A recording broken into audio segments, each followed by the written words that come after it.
Welcome to our channel. Today we how to manage cloud services with Amazon Web Services, beginner guide step by step clearly. In this video, we will guide you on how to manage cloud services using Amazon Web Services. First, start by creating an AWS account at aws.amazon.com. Visit the AWS homepage and click on Create an AWS account. Follow the prompts to enter your email address, password, and account name. Next, provide your billing information, including credit card details. Then, verify your identity via a phone call or text message. Once your account is created, log in to the AWS Management Console. Take a moment to familiarize yourself with the console dashboard. Now, let's explore the key services offered by AWS. Begin with Amazon EC2 for setting up virtual servers in the cloud.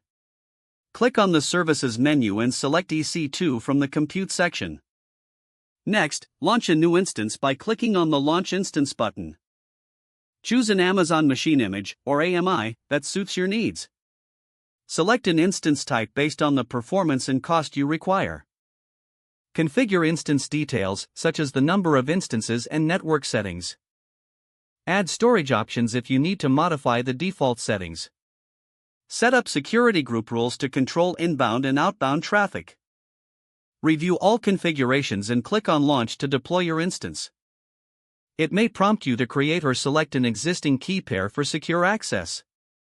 Download the key pair if you're creating a new one and save it safely. After launching, you can connect to your instance via SSH for Linux or RDP for Windows. Now, let's move on to AWS S3 for storage needs. Return to the Services menu and select S3 from the Storage section.